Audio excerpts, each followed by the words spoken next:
চিপাঝাৰৰ গুৰুখুটি বহুমুখী কৃষি প্ৰকল্পক বানমুক্ত কৰাৰ কাৰণে যি মথাউৰি নিৰ্মাণৰ পৰিকল্পনা কৰা হৈছে, আজি দেখা গৈছে যে এই চিপাঝাৰৰ ফুহুৰাতলি নৱনিৰ্মিত মথাউৰিৰ কিছু অংশ এনেদৰে বাঢ়নি পানীয়ে খহাই নিছে। এইটো ব্ৰহ্মপুত্ৰৰ নিকটৱৰ্তী এটা হতা। এই হতাটোৰ বাঢ়নি পানীয়ে এইখিনিতে মথাউৰিটো সম্পূৰ্ণ খহাই নিয়ে। প্ৰায় 200 মিটাৰমান দৈৰ্ঘ্যৰ এটা অংশ এই সুঁতিটো বন্ধ কৰা হৈছিলে মাটি পেলাই, আৰু এই ৰাতিৰ ভিতৰতে ইয়াৰ বাঢ়নি পানীয়ে সম্পূৰ্ণ সুঁতিৰ এই প্ৰায় 200 মিটাৰমান অংশ খহাই নিয়ে। গুৰুখুটি বহুমুখী কৃষি প্ৰকল্পক বানমুক্ত কৰাৰ লক্ষ্যৰে যি 40 কোটি টকা ব্যয় সাপেক্ষ মথাউৰি নিৰ্মাণ কৰা হৈছিল ইয়াতে, আৰু এনেকুৱা বৰ্তমান পৰিস্থিতি, এতিয়াও মথাউৰি নিৰ্মাণৰ কাম সম্পূৰ্ণ হোৱা নাই। কিন্তু হঠাতে এনেদৰে খহি গৈছে প্ৰায় 200 মিটাৰৰ এটা অংশ, যিহেতু ব্ৰহ্মপুত্ৰৰ পানী বাঢ়ি আছে আৰু লগে লগে এই সুঁতিসমূহৰ পানীও বাঢ়ি আহিছে, আৰু এই সুঁতিটোৰ বাঢ়নি পানীয়ে এইদৰে খহাই নিছে প্ৰায় 200 মিটাৰৰ অংশ এই মথাউৰিটো। কি হৈছে?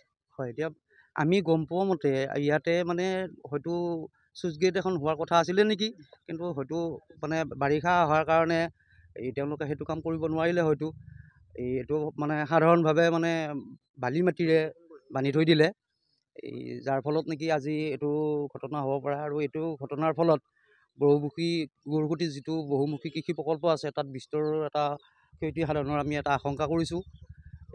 আজি কিছুদিন আগতে আমি গম পোৱা মতে মাননীয় মন্ত্ৰী ডাঙৰীয়াও আহিছিল, আহি ঠিকাদাৰক কিবা কিবি অলপ মানে কৈছে। যিহেতু হয়, আমি গম পোৱা মতে ইয়াতে ৰুলিংটো ভালকৈ হোৱা নাই। তেনেকুৱা স্থলত এইটো এটা আগৰ যিহেতু পুৰণা এইটো এটা নদীয়ে আছিলে, সেইটো অকল বালিৰে সেইটো বান্ধি পেলাই ৰখাটো তেওঁলোকে তেনেকুৱা ধৰণে সম্ভৱ বুলি ভাবিলে এইটো নাজানো।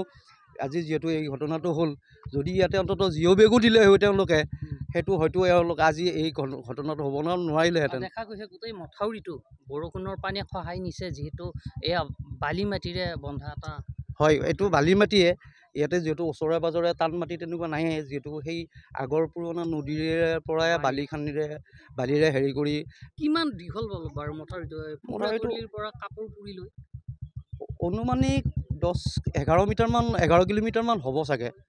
এইটো সঠিক তথ্যটো এইটো ভালদৰে নাজানিম, তথাপি 10 কিলোমিটাৰৰ কম নহ'ব।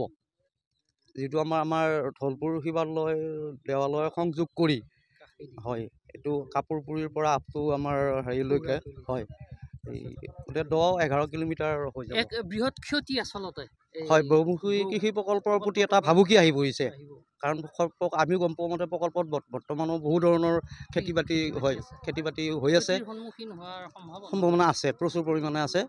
যিহেতু ইতিমধ্যে পানী সোমায়ে আছে নিশ্চয়। যিহেতু কৃষি প্ৰকল্পত এতিয়াও বিভিন্ন খেতি আছে, তাত মাকৈ আছে, মাহ আছে, অন্যান্য শাক পাচলিও আছে।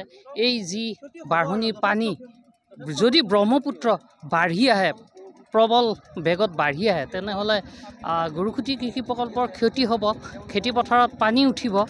আৰু লগে লগে দেখা গৈছে যিটো নিৰ্মাণৰত মথাউৰি প্ৰায় 200 মিটাৰমান নিশাৰ ভিতৰতে এইটো সুঁতিৰ পানীয়ে খহাই নিছে, আৰু যাৰ ফলত এক বৃহৎ ক্ষতিৰ সন্মুখীন হ'ব কৰ্তৃপক্ষ তথা গুৰুখুটি বহুমুখী কৃষি প্ৰকল্প।